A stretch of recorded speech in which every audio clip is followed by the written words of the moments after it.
అందరికీ నమస్కారం. ఒక మాట ఒక కథ ఛానల్కి స్వాగతం. ఈరోజు నేను మీకు చెప్పబోయే కథ ఈనాడు ఆదివారం మ్యాగజైన్లో ప్రచురితమైన పద్మావతి రాంభక్త గారు రచించిన ఆకాశానికో నక్షత్రం. ఏమిటి వసుధ సంగతులు? సంగీత ఫోన్లో అడుగుతోంది. ఏముంటాయే సంగతులు? బోర్ కొడుతోంది జీవితం. పిల్లలు, పని అంతా రొటీన్. విసుగ్గా ఉంది అన్నాను. అవునే, నీకేం హాయిగా సంపాదించే మొగుడు, మంచి అత్తగారు అన్నీ ఉన్నా నీకు జీవితం పాపం విసుగ్గానే ఉంటుందిలే అంది. నువ్వు అలాగే అంటావు ఎప్పుడు. ఇల్లు ఒక జైలులాగా ఉంటుందే, అసలు స్వేచ్ఛ లేదు. అప్పుడప్పుడు కాదు ఎప్పుడైనా ఒక్క పిసరు ఆలస్యంగా నిద్రలేస్తే చాలు మా అత్తగారు ముక్క మదోలా పెడతారు.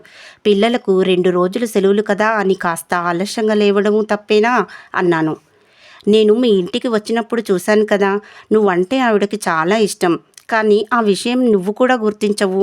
ఆ మాత్రమైనా ఆవిడ తన అభిప్రాయం వ్యక్తం చేయకూడదా చెప్పు? అయినా ఆవిడ నోరు తెరిచి ఏమీ అనదుగా. నువ్వే ఆవిడ ముఖం చూసి ఊహించుకున్నావా ఏం? ఒకవేళ మీ అమ్మే అయినా ఎప్పుడైనా కోప్పడి బుద్ధి చెప్పదు అంది సంగీత అదోలా. కాదు, నాకు తెలుసు. ఆవిడకు కొన్ని పద్ధతులు నచ్చవు. ఉదయం స్నానం చేయకుండా ఏదైనా తింటే ఆవిడకు ఇష్టం ఉండదు తెలుసా. నచ్చని పని చేస్తే ఆవిడ ముఖం చూస్తేనే అర్థమవుతుంది ఆ విషయం. అమ్మ అయితే నేనేం చేసినా ఏమీ అనదు అన్నాను విసుగ్గా.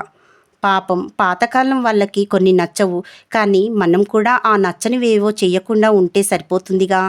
వాళ్ళను బాధ పెట్టే బదులు వాళ్ళకి నచ్చినట్టు ఉంటే ఏమవుతుంది? కొందరు ఎంత గోల చేస్తారో నీకు తెలీదు. మీ అత్తగారు చాలా సర్దుకుపోయే మనిషి. అయినా ఆవిడ పాతకాలం వాళ్ళలా నేను చెప్పినట్టే ఉండాలన్న మొండి మనిషి కూడా కాదు. తక్కువగా మాట్లాడతారు. ఆవిడ మాటలు కూడా మృదువుగా ఉంటాయి. నేను చూశాను కనుకే ఇంతలా చెప్తున్నాను అంది. ఏమిటి వాళ్ళ ఆవిడ తరపున వకాల్తా పుచ్చుకున్నావు అన్నాను కిణుకుగా. నేనేం వకాల్తా తీసుకోలేదు. నువ్వు బయట ప్రపంచం చూడక నీకే కష్టాలున్నట్లు ఊహించుకుంటున్నావు అంది. సరేలే, ఇంకేంటి విశేషాలు చెప్పు. నేను మాత్రం పిల్లలు, మొగుడు, అత్తగారు ఈ జంజాటం వదిలి కొన్నాళ్ళు పుట్టింటికి వెళ్ళి అమ్మ వండి పెడుతుంటే తిని నాన్న దగ్గర గారాలు పోయి హాయిగా రెస్ట్ తీసుకొని వద్దామనుకుంటున్నాను అన్నాను. ఉన్నట్టుండి సంగీత సైలెంట్ అయిపోయి మళ్ళీ ఫోన్ చేస్తానని పెట్టేసింది. సంగీత నేను స్కూల్ చదువుల నుండి స్నేహితులం. నేను కొంచెం మంకుపట్టు పెంకితనం ఉన్నదాన్ని. అయితే అది ఆలోచన పరురాలే కాక బహు నెమ్మదస్తురాలు. అందుకే నాతో సర్దుకుపోతూ స్నేహం కొనసాగించింది. నాకు అన్నీ తెలుసు కానీ గబగబా మాట విసిరేస్తాను. కానీ తర్వాత ఒక్కోసారి బాధపడతాను. అంత మాట దురుసు పనికిరాదు వసుదా. అవతల వారు బాధపడతారు. మనం తర్వాత తెలుసుకొని ఒకసారి చెప్పేసిన మాట అలా వాళ్ళ మనసులో ఉండిపోతుంది అంటూ సంగీత నాకు చెప్తూ ఉంటుంది. కానీ నాకు పుట్టింట్లో బాగా గారం ఎక్కువ. అమ్మా నాన్న నన్ను బాగా ముద్దుగా చూసుకునేవారు.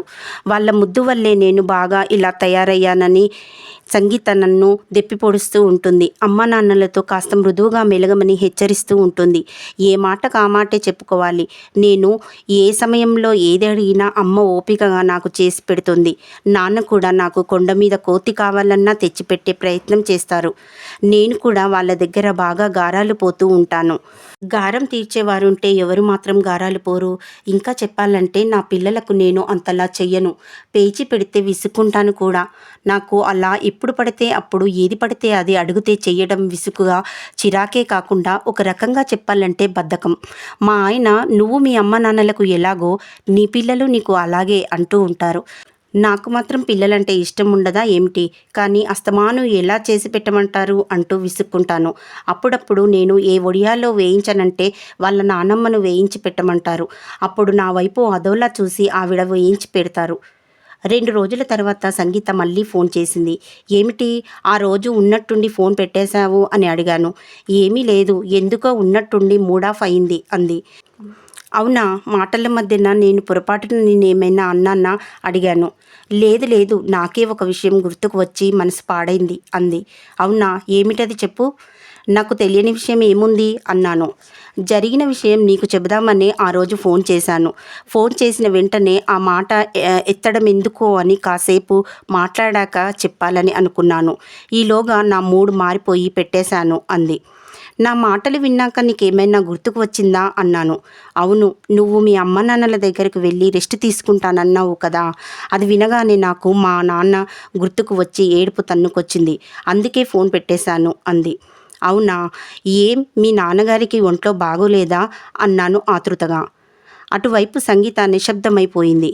సంగీత, ఏమైంది చెప్పు అన్నాను లాలనగా. కాసేపు చిన్నగా ఏడుపు శబ్దం వినిపించింది. ఆ తర్వాత వసుధ, నాన్న నాకు ఇక లేరే అంది రుద్ధకంఠంతో. ఆ తర్వాత మళ్ళీ తనే, నీకు తెలీదు కదా, అమ్మ నాన్న నన్ను ఎన్నిసార్లు ఇంటికి రమ్మని అడిగారో, కానీ నేను పనులంటూ తీరిక లేదంటూ వెళ్ళలేదు అంటూ మళ్ళీ ముక్కు ఎగబీల్చింది. ఇదంతా ఎప్పుడు జరిగింది అడిగాను. ఈ మధ్యనే. ఒకసారి నేను వెడదామని అడిగితే మా ఆయన పంపలేదు. మరొకసారి నాకు కుదరలేదు. అలా నాన్న ఎన్నోసార్లు చూడాలని ఉంది రమ్మంటూ అడుగుతూనే ఉన్నారు. నేనే నిర్లక్ష్యం చేశాననిపిస్తోంది అంది బాధగా. ఊరుకో సంగీత, బాధపడకు అన్నాను ఓదార్పుగా. అలా కాదు, చివరకు నేను తీరిక చేసుకొని బయలుదేరి వస్తానని నాన్నకి ఫోన్ చేసి చెప్పాను. నాన్న నన్ను రిసీవ్ చేసుకోవడానికి రైల్వే స్టేషన్కు బయలుదేరారు. కానీ అంటూ మళ్ళీ బోరుమంది. అయ్యో, ఏమైంది అన్నాను. నాకు కూడా దాని ఏడుపు చూసి ఏడుపొస్తుంది. వాళ్ళ నాన్నగారు నాకు కూడా బాగానే పరిచయం. నలుగురికి బాగా సహాయపడే మనిషిగా మంచి పేరుంది. నన్ను చూడగానే చక్కగా ప్రేమగా పలకరించేవారు. నేను రైలు దిగేసరికి ప్లాట్ఫామ్ మీద గోలగా ఉంది. జనం అటూ ఇటూ హడావుడిగా తిరుగుతూ ఒకచోట గుమికూడుతున్నారు. నేను నాన్న కోసం అంతా పరికిస్తూ ఏమిటా అని ఉత్సుకతతో జనం చూస్తున్న వైపు వెళ్ళాను. అక్కడే నాన్న ప్లాట్ఫామ్ మీద పడి ఉన్నారు. నాకు ఒక్క క్షణం ఏమీ అర్థం కాలేదు. అందరూ గుమిగూడి చూస్తున్నారు. నాన్నన్నా అని నేను శిలాప్రతిమనై అలా ఉండిపోయాను.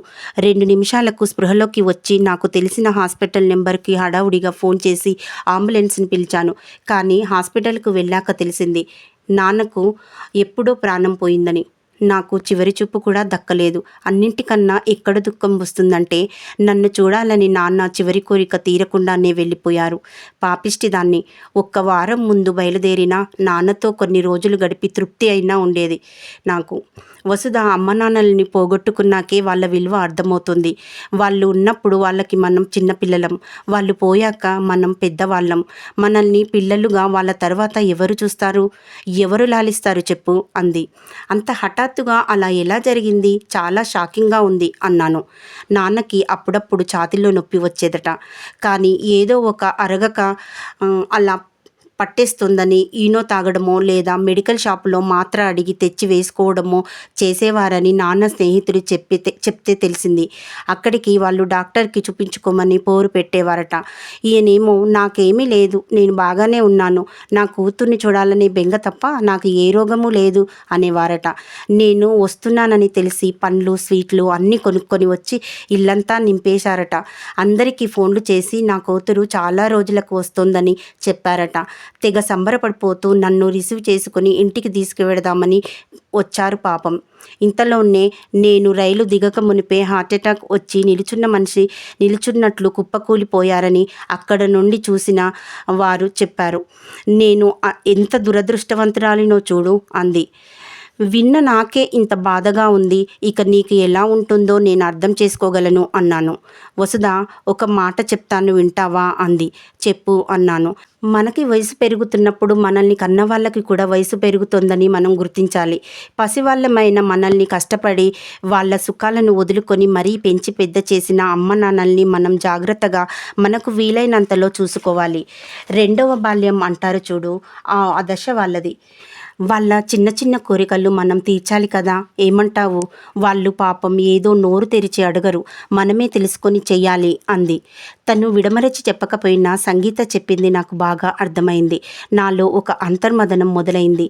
ఎన్నిసార్లు పుట్టింటికి వెళ్ళినా అన్ని మంచం దగ్గరకు రప్పించుకుంటూ గారాలు పోతాను. అమ్మని అడిగి మరీ నాకు కావలసినవన్నీ వండి పెడుతుంటుంది. నేను కూడా నాకు అది తినాలని ఉంది, ఇది తినాలని ఉంది అని చేయించుకొని తింటాను. నాన్న బయట నుండి నాకు ఇష్టమైన స్వీట్లు అవి తెస్తారు. నేను ఏది అడిగితే అది ఎంత మండుటెండలో అయినా వెళ్ళి తెస్తారు. అమ్మైతే నాకు నచ్చినవన్నీ చేయడానికి వంటింట్లోనే మగ్గిపోతుంది. విశ్రాంతి ఎరుగని పనిచక్రమై తిరుగుతూనే ఉంటుంది. మధ్య మధ్యలో కూరలో ఉప్పు తగినంత పడలేదనో, మరొక దాంట్లో కాస్త కారం ఎక్కువైందనో వంకలు పెడితే నాకు నచ్చినట్టు చేయలేకపోయానే అని గిలగిలలాడే కొట్లాడిపోయేదే తప్ప ఏనాడూ విసుక్కోలేదు. నేను మాత్రం నా పిల్లల్ని తెగ విసుక్కుంటాను. మరీ అమ్మ వాళ్ళలా విసుక్కోరెందుకు నన్ను? నేను బాధపడతానని కదా. అంత సహనము అంత ఓపిక ఆ వయసులో వాళ్ళకెక్కడిది? వాళ్ళది శక్తి తగ్గుతూ వస్తోంది కదా. నేను ఎన్నాళ్ళుగా వెడుతున్నాను వాళ్ళ దగ్గరికి. వాళ్ళు సేవలు చేస్తూనే ఉన్నారు. నేను దర్జాగా ఆ సేవలు నా హక్కుగా అనుకుంటూ అనుభవిస్తూనే ఉన్నాను. ఈ విషయం ఇన్నాళ్ళు నాకెందుకు తట్టలేదు? నేను మారాలి. వాళ్ళకి నేను కూడా ఏదైనా చేస్తూ ఉండాలి. ఎన్నాళ్ళు ఉంటారు వాళ్ళు? ఇప్పటికే వయసు మీద పడి ఉన్నారు. వాళ్ళున్నన్ని రోజులు అపురూపంగా చూసుకోవాలి, ఆనందంగా ఉంచాలి. నా మనసులో ఇదంతా ఆలోచించుకున్నాక నాకు కర్తవ్యం బోధపడింది. గబగబా ఫోన్ తీసి డయల్ చేశాను. చెప్పరా తల్లి, ఏంటి సంగతులు? నువ్వు బాగున్నావు కదమ్మా అడిగారు నాన్న. నేను బాగున్నాను, కానీ అమ్మ ఫోన్ తీయలేదేమిటి? 2-3 సార్లు చేశాను. ఇదిగో ఇక నీకు ఫోన్ చేశాను నాన్న. మీరిద్దరూ ఎలా ఉన్నారు అడిగాను. మేం బాగున్నాము. అమ్మ నేను బయటకు వచ్చాం. అమ్మ సంచి ఆ పక్కన పెట్టి వెళ్ళింది. ఫోన్ అందులో ఉండిపోయినట్టుంది అన్నారు. ఎక్కడికి వెళ్ళారు నాన్న అడిగాను. అబ్బే ఎక్కడికి లేదమ్మా, అమ్మకి ఒంట్లో కాస్త నలతగా ఉంటేను డాక్టర్ దగ్గరికి తీసుకువచ్చాను. నువ్వేమీ కంగారు పడకు, అంతా బాగానే ఉంది అంటూ నవ్వారు. అలాగే నాన్న, జాగ్రత్త. నేను వద్దామనుకుంటున్నాను, అందుకే ఫోన్ చేశాను అన్నాను.